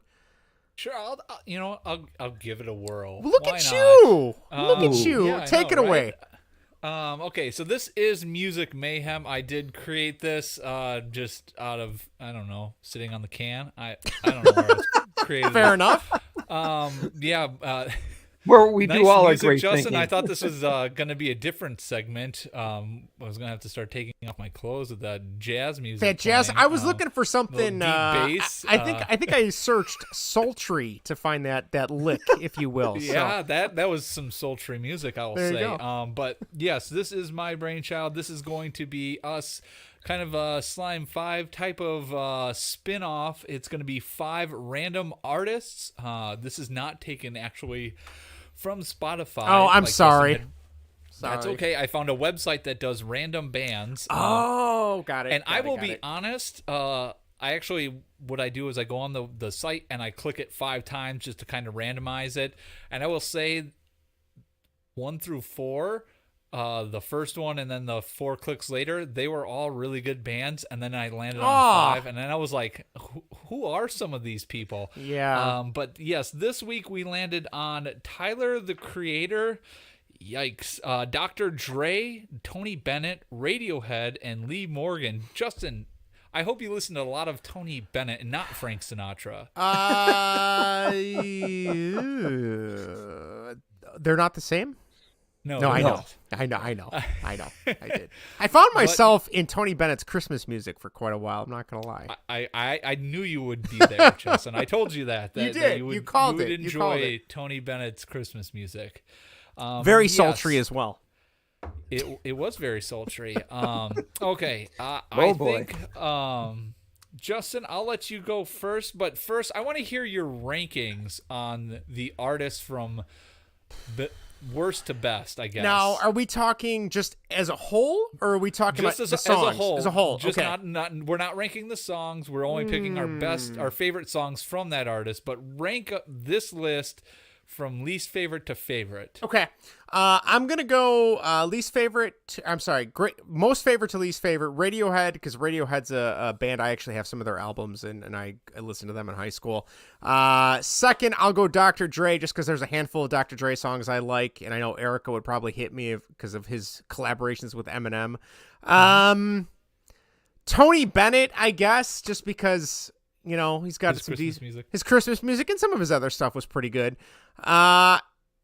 Oh boy, these last two. I do like jazz music, but I don't know what Lee Morgan's got going on there. But I would say him is number 4, and then, man, I am not down with what the kids are into if it's Tyler, the Creator, because I'm not kidding. I had to scroll through about 20 songs on the iTunes store to find something that wasn't it was real rough. And I mean, and he's somebody I've heard of and I've heard referenced. So when I listen to his music, I'm like, oh, that okay, that is different. So yeah. That's the order. I'd go Radiohead, Dr. Dre, Tony Bennett, Lee Morgan, and Tyler, the Creator. There you go. I think Hawk would say it best by, that is so bad, that is absolutely brutal. I think when describing Tyler, the Creator. And I wanted to give it a chance because like there's some rappers that I enjoy their music. There's some ska music that I really enjoy. There's some jazz musicians that I'll definitely listen to, just to have as background music. But man, it was a struggle with good old Tyler there. So, Pretzel Vince, do you want to rank yours? Yes, from the best to the worst. Sure, or worst to best, whichever way you want to go. Okay. Okay. Best, Lee Morgan. You talk about sultry. That guy is smooth. I like that guy. And then Tony Bennett. Radiohead, that was interesting. I've heard of the group, really didn't know that much about them. They'd probably be my number one band after a couple of good brownies, but they're probably third. Okay. They'll be third. Dr. Dre would be fourth. Rap, as Vince would tell you, and I'm sure I've said it before, I just don't like rap. But listen, hey everybody, an old man's talking. But I will say this: I don't like rap really for the lyrics, and I'll just leave it at that. But I started listening to the actual music because I always get caught up in the lyrics, which I don't like. But I started listening to the music, and I was like, the music really isn't that bad. Especially some of the samples they use for things, I think is pretty cool too. Yeah. And so, Dr. Dre was for Tyler, the Creator. I'm glad you guys said what you said because, I didn't get this guy at all. But the song that I picked, it really had a nice melody behind it. Yeah, the words in the song you picked were absolutely, as Hawk would say. That is so bad, that is absolutely I know. brutal. I listened to it and I was like, why did he pick this song? I like the melody. Were awful. Oh, I know. But the melody was nice. I was going through his songs on Spotify and I was just like, you got to be kidding me. Oh my God. The songs, they just kept getting worse and worse and worse. And then I stumbled across the song and I was like, this is bad, but boy, it's got a nice melody. It's not even a song though. It's the intro to the CD. Yeah, well, I thought it was pretty good. Hey, what can I tell you? He's scraping the bottom of the barrel, but at least he's my worst. He's my worst. So he's lucky I picked that off. What about you, Vinny? For me, this was kind of tough. I think I went with I'll go from worst to best. It went Tyler, the Creator, which took the cake home. Unanimous. This Yeah, it was bad. I know. I what I did was I would click on the artist on Spotify and just go random. So I didn't even listen to like the top ones. Oh, that was brutal. I was skipping a lot, and that was not a fun day at work listening to that. So that was a chore. I was happier doing my work than listening to that. Oh, that's not good. Music. No, I would say that's not the power of the podcast, there, Vinny. No. Next was Lee Morgan. I enjoy jazz, but a lot of the stuff I was listening to, very eccentric. He would be good to listen to in live concert. There was a lot of freestyling that was going on. I like stuff with, kind of a consistent rhythm that kind of comes back, just, traditional, I guess, melody. His is, all over the place. Although one song spoiler alert, it's not on my list, but Sidewinder, I remember playing that in jazz band. Oh, yeah. And so I did recognize that one song from him. Next, this is tough. Gosh. I'd probably Radiohead would be 3. Okay. And that's more 2 because the first 2 are more like 1A, 1B, but I'd probably have to go Tony Bennett 2, Dr. Dre 1. Just Dr. Dre's 2001 album is probably one of the best rap albums I think ever. That it's fantastic. But yeah, Tony Bennett's really good, but for his genre, the crooner genre, he's not one of my favorites. So on this list would be 2. So Justin, we'll start with Tyler, the Creator. We'll go from go from your worst to best, and you just name off the song, and we'll just go around the room on all right. our favorite. Well, I don't know if we can. Can we discuss you can it? say it. Say maybe what you liked about it, and we'll just kind of move on from there. Yeah. So for me, the one that I found that, dare I say, I could stomach was a song by the name of Tamale. I don't know. I didn't even get to that one, I don't think. And I'm listening to it right now, and you want to change? No, I don't want to change. But again, going back to like what your dad said earlier, the background, there's some cool stuff going on in the background, but that's about all I can say. Like it was literally just similar to I'm clicking. I'm like, nope, click again, nope, click again, nope, click again. I'm like, okay, well, this isn't. I don't want to listen to this, but it's not making my ears bleed. You know what I mean? So yeah. So that Tamale, that was my most one that favorite. Didn't make your ears bleed. Yes, from Tyler the Creator. So that Tamale, and I think I kind of probably picked it because of the name. I'm like, hey, I'm hungry. You like tamales? Yeah, I'll have a tamale. Sure. Yeah. Okay. Yeah. All right, Pretzel Vince. What was your favorite song from Tyler? I was going to say least favorite song from Tyler the Creator. There's too many. There's too many. What was Wolf. your favorite one? Was Wolf off the CD Wolf. That one. I like I said, I just like the melody. Didn't care for the words. Going through some of his other songs is like, holy moly, ravioli! What the heck is this guy talking about?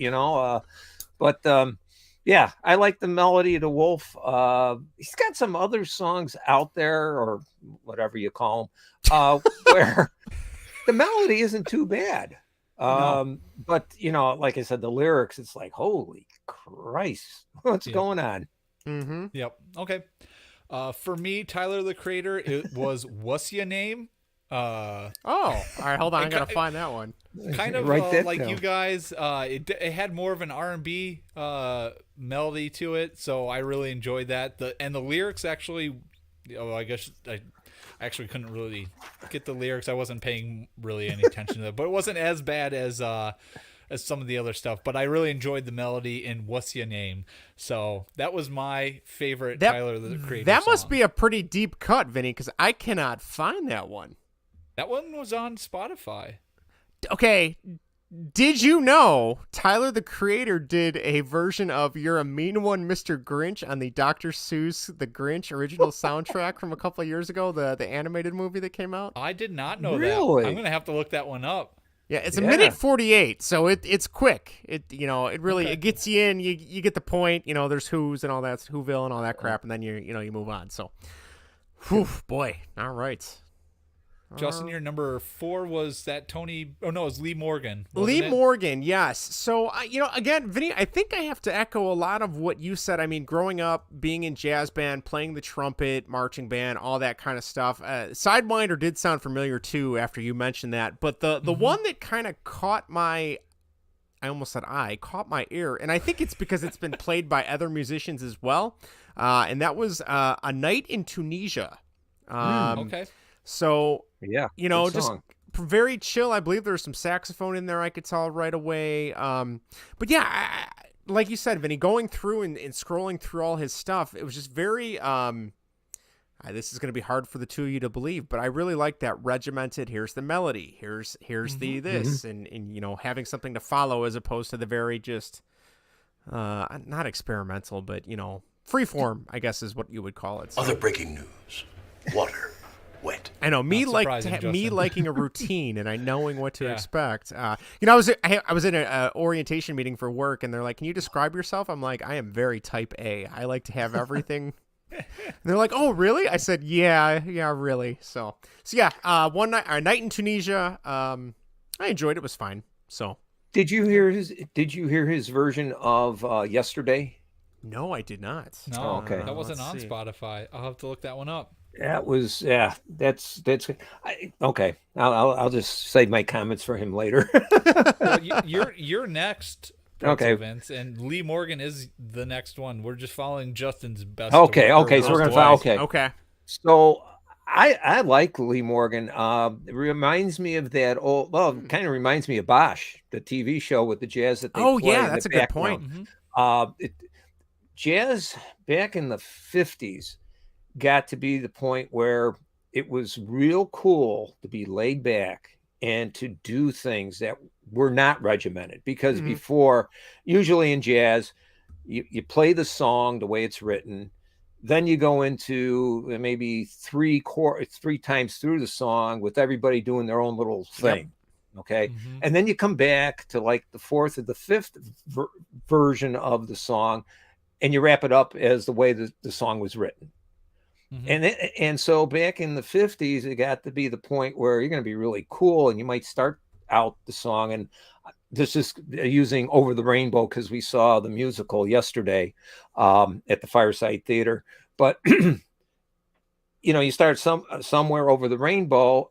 Okay, so you got maybe 4 or 5 bars, and then you go into the cool stuff, the laid back stuff. And that's the way the 50s were. And that's what Lee Morgan reminded me of back in the 50s, that late night kind of jazz that you want something in the background playing. And, it's kind of a filler. And then all of a sudden you say, ooh, I like that. Ooh, that was kind of neat that he did. So, I liked Lee Morgan, and the song I got was Ciora. Okay. And he had, and I think the reason that song maybe I liked it was because of the people he had behind him. He had Herbie Hancock backing him up on that song. Okay. So, but that's what I liked about Lee Morgan, that he was just that laid back kind of guy. Again, when I was growing up, there were a couple stations on FM stereo when that first came out in the 60s where they would play music like that late at night. And I know my dad loved big band and jazz music, and he would listen to that stuff. So, I like Lee Morgan. It's just that laid back, cool kind of jazz. I just pulled up the version, and that's pretty good. I like the trumpet part in it. That's not as good as Blackbird or Mockingbird, Vinny, as a Beatles song, but Blackbird. Well, moving on. Yes. My favorite Lee Morgan song was Sweet Honey Bee. It was one of the shorter ones that I could find on Spotify. Most of them were like pushing 6-7 minutes long. But this one was, I think, just under 6 minutes. But yeah, it was probably one of the ones that had the most kind of like melody and kind of regimented type song. So I really like that nice smooth jazz song. So yes, Sweet Honey Bee by Lee Morgan. Yeah, this is pretty good. I'm listening to it right now. I must not have come across that one, but that's a pretty good one. Nice. Yeah, that is a good song. I like it. That is a good song. I like it. All right, I'm Justin? up again, right? We're up to Tony Bennett. All right, Tony Bennett, huge influence on the Rat Pack. I don't know if you guys knew this. I don't know. I'm making shit up. All right. I didn't know that. I have no idea. It's like saying the Monkees were a huge influence on the Beatles. All right, here we go. Tony Bennett. I had 2 that I enjoyed. Just pick one, Justin. Fine. Oh man, my Radiohead list is going to be really tough then, Vinny. You know what? I'm going to go with the classic Justin pick, and that is going to be "Have Yourself a Merry Little Christmas." Similar, like you said, was just kind of going rapid fire. I mean, like The Way You Look Tonight in San Francisco. I like those are songs I know he did. I've heard of those before, but getting his Christmas album, and obviously I'm a sucker for all things Christmas, but like just hearing his voice and the way he was singing it was so just it was just good. I mean, like it really, you could tell he was his craft. He was very, very good at his craft, I guess you could say, but and it instantly made me think of all the things I'm looking forward to with Christmas and Maddie celebrating her first Christmas or second Christmas, I guess technically, but being aware of it this time. Yeah. But like it locked me in. So I'll go with "Have Yourself a Merry Little Christmas." Nice. Yeah. Pretzel Vince. Tony Bennett. I just went with I Left My Heart in San Francisco. It's a classic. It's like some songs where you hear that guitar riff. Or you hear something it just erased. Anyway, you want to shut me up? Okay. Oh, But, no. Your list. I'm sorry. Yeah, I thought you it's had okay. it saved. Sorry. No. Hold on. I didn't touch it. There we go. But, We're good. no, it's just one of those classic songs. It's his signature song. And every time I hear that, I just stop what I'm doing and just listen to it and get caught up in the words about all the imagery of San Francisco and everything. And like I said, it's just the commercial song. Yeah, his signature song, but boy, he really nails that song. Yep. Really No one does nails it better. Yeah, no one does it better than him on that song. Yeah. Nice. A good song. That was going to be mine, but I could not pass up the opportunity to do Rags to Riches, because every time I hear that horn intro, I immediately think of Goodfellas, and I tie that song to that movie because it is that movie pretty much when you hear that song. Yep. That horn, the ba da da da da, and it's like, oh yeah, I should be making spaghetti and maybe cutting up the garlic with razor blades. All right, I'm there. You I'm go. all Yeah. in. Yeah. I love that song, but yes, I also agree. I Left My Heart in San Francisco. That was going to be, but I couldn't pass up Rags to Riches. I agree with you there. That he does. Yep. So, yep. Rags to Riches, Tony Bennett for me. Okay, Justin, you're next. I think it's Dr. Dre. Dr. Dre, my man. So I had a couple I could go with, but I'm not going to do that one? because that would be against the rules. And since Thank Vinny you. is hosting this segment, got to be careful. All right. Pretty much this was one. As soon as you pulled this, I knew this was one because this is one I still listen to. I remember burning it to a CD back in the LimeWire and Kazaa days. Are we going to have the same song for this one? Yeah, you might. And also, I am a fan of the co-singer on this, and that is Dr. Dre with Snoop Dogg, The Next Episode. Oh, no, it's not. Love that song. Love the rhythm. Love the melody. I love at the end, like the whole thing just kind of stops for a second. I love when musicians do that, where it stops and you think the song's over, and then it like a split second later it picks back up. Yeah, it's all about smoking weed, which I don't know anything about, but great song, and I enjoy it. And rolling around Oak Lawn in my wannabe Vin Diesel Fast and Furious Ford Escort with a spoiler and neon lights and exhaust tips. I looked the part, didn't play the part, but I looked the part. So there you go. Next episode by Dr. Dre. Nice. Okay. All right, Pretzel Vince, what's your favorite Dr. Dre song? Believe it or not. It's not even a Dr. Dre song. He's no a diggity. Collaborator on it. Yeah, I know. Yeah. No diggity. Good song, though. I like that one. I knew the song. And I know Greg played that over the weekend. Okay. At the birthday party. And that song stuck in my head. I was singing it all Saturday, all the way driving back to Freeport. No diggity. But yeah, like the song. Good. Nice. I totally forgot that he was in that. So I forgot he was because that's is it Blackstreet featuring Dr. Dre? Yep. Okay. Yeah. So yes, I had to double check. I was like, oh yeah, that's right. He is in that one. So technically, I guess it does count, but it's not. It's not his song. It's Blackstreet's song that he got you on a technicality, Vinny. Yes, he did. Yes, he did. I'll let it slide because it's the first one. So you're lucky. Okay. You're lucky you didn't say 2. He wouldn't let that slide. Let me tell you. No. Yeah, I know. Well, Justin, no. I know you too well. I knew you were going to come in with multiples. I will say this: in listening to Dr. Dre's songs, I do like the songs where he collaborated with Snoop Dogg. Mm-hmm. Yeah, I thought they play off of each other pretty darn good. Yeah, they do. And I mean, I know he's been a very, very big in terms of just production with other people that you wouldn't even imagine having anything tied or linked to him. Mm-hmm. I know he's pretty big in that regard too. Yeah. So yeah. Good pick. Nice. My favorite Dr. Dre song is Nothing But a G Thing. Oh, good song. One of my top 90 songs. So, yes, him and Snoop Dogg in that. I mean, that song is just like classic 90s rap.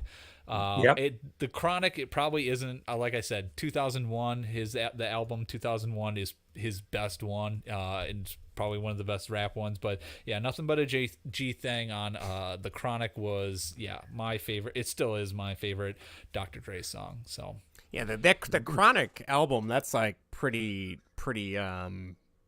not a mainstay, Legendary? but like legendary, I guess. Like that's when you say Dr. Dre, like that kind of like is really what kind of got him into the forefront. He was with NWA first. Prior to that, that was his first solo album, yeah. So.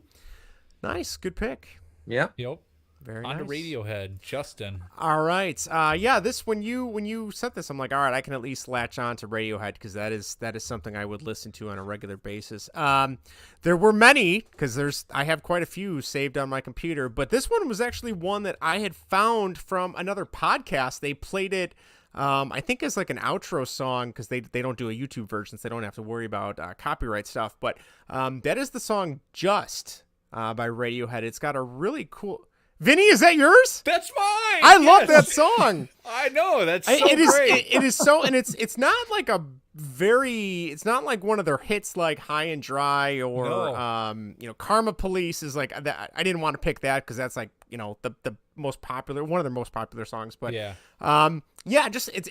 got a really unique rhythm to it. Tom York's a little weird to begin with, so it kind of fits pretty well with him. But that's it's one of their harder songs for sure. It is. I'm just gonna jump right in. Yeah, here. Go for it.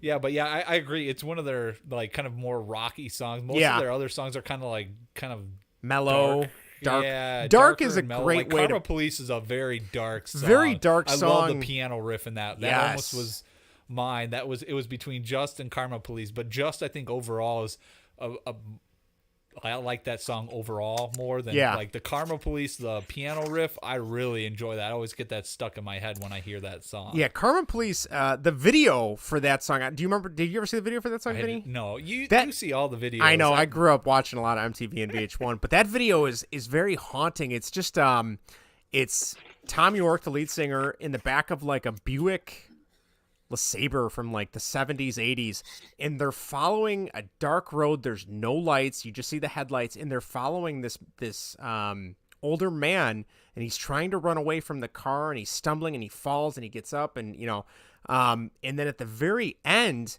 you see him pull out a lighter, and you see the Buick who has been following him this whole time. They put it in reverse and they start going back. Well, the gas tank has been leaking the whole time. So this man that was being, forced to run, he throws the lighter down on the gas that was leaking and it goes right back to the car. Yeah. And then it blows up. And wow. It's a really creepy, like dark, desolate highway kind of vibe. But Just was mine.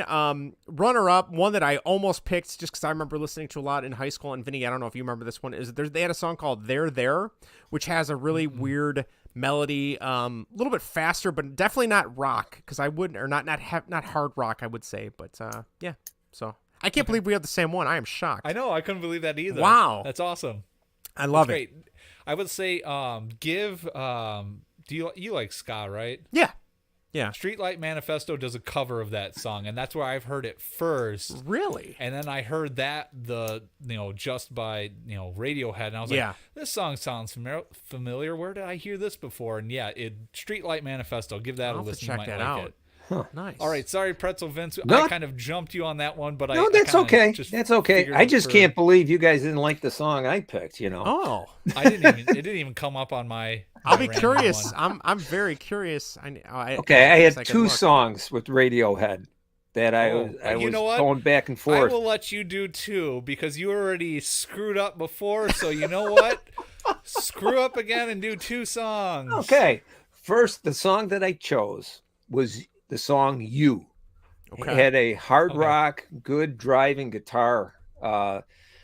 Overall, Radiohead it's like, they're out there somewhere. Oh, they are. You talk about laid back, cool rock, whatever you want. It's like, wow. They're too mellow for me. But any more mellow, they might be dead. Well, that's why I said, brownies might help. But the other song that I played with was Weird Fishes. Oh, okay. Did you ever hear that one? No, I can't say I have. I'm pulling it up right now, though. Okay. I like that song, but "You" was the one I picked because it had that one actually wanted me to get up and dance. The rest of them, I just listened to the word, the music and the words. It's like, wow, these guys downers. But But I got to listen to the ones you suggested, Just and Karma Police. Karma Police is a very, very laid back song. Yeah, okay. But it's got like a tinge of creepiness. That like Vinny said, the piano piece in that is really good. Haunting, I guess, would be the way I would use it. I would describe it. Okay. Yeah. Justin, what's your thought on Creep? Creep is fine. That was always one of the ones I was able to play on the drums in high school and stuff. It's fine. A little overplayed. I hate that song. I hate that song. Like it? Not so much about the song, but I hate it because of Guitar Hero. That'll do it. In college, we had a competition on our floor. We had like a Guitar Hero tournament.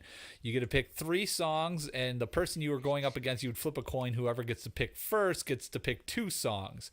Well, I won my competition. I won the songs 2 out of 3, but it was based on total score. I was so bad at Creep I would lose in total score, but I would win 2 of the 3 songs. Yeah, it was so frustrating. To this day, I still hate this song. I'm trying to think if Creep. Well, granted, I can't play the guitar, so I wouldn't know. I'm trying to think how. Well, I can't play the guitar either. It was just it was on Guitar Hero. Yeah.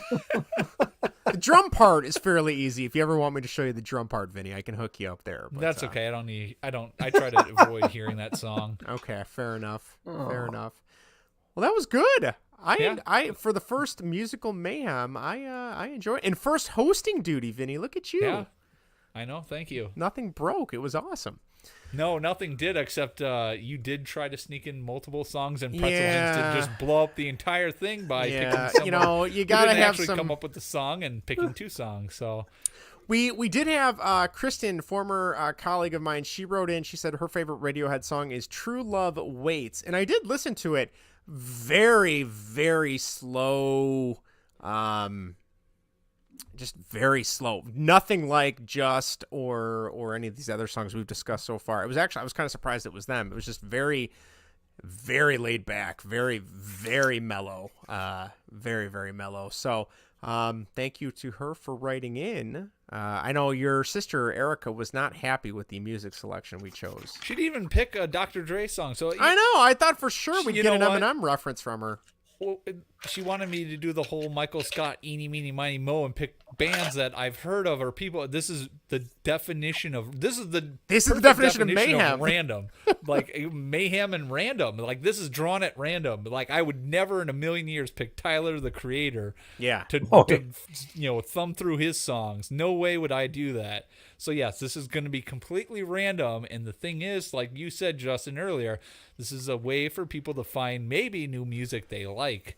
Maybe. Just maybe. Not Tyler the Creator. But... No, that is not. No, I will. If I could, exercise that from my Spotify playlist so it never shows up again, I would. But I appreciate, like, Radiohead's not a band I've listened to probably, I don't know, close to a decade. I haven't really listened to any of their stuff. So it was nice to dive back into that, because there's a few songs I like of theirs. But I appreciate the concept, and that was a success. So I'm on board. We'll have to do it again. Oh, yeah, for sure. All right. Well, that concludes the podcast. If you are still listening to us or watching us or doing whatever you are doing while we discuss, I don't know, that took a turn there. But Pretzel Vince, thank you for filling in for Greg. We appreciate it. Hope you had a good time. Hey, always have a good time. But, like I said, I hope I was able to hold up Greg's end here tonight. Of course. Hey, everybody. An old man's talking. That button's going to break pretty soon, Vinny. You better be careful. Yeah, don't wear it out. Wear it out. But yes, like always, I guess before we wrap up, Vinny, you got any other parting words, anything else you need to share before we wrap up? I will say that I heard the White Sox have lost 8 of their last 10 openers in the series. So if you're trying to bet on the White Sox, bet against them in the opener of their series, and you'll probably make some money. All right. Well, on that note, that does it for the podcast. We will be back with episode 66 next week. So start thinking of your athletes that you want to mention. Again, you can find us on youtube.com/baseball and whatever, Twitter at baseball and what, email us baseballandwhatever@gmail.com. We are on all your podcast apps of choice, and most importantly, leave us a voicemail. We want to hear from you, or text us at 1-913-808-3278. That number again is 1-913-808-FARTS. All right, well, we will be back next week with more tomfoolery and fun. And I will try and break the rules to get Vinny pissed off at me again here on Baseball and Whatever. Take care, everybody. Have a good night. See you guys. Go Bears.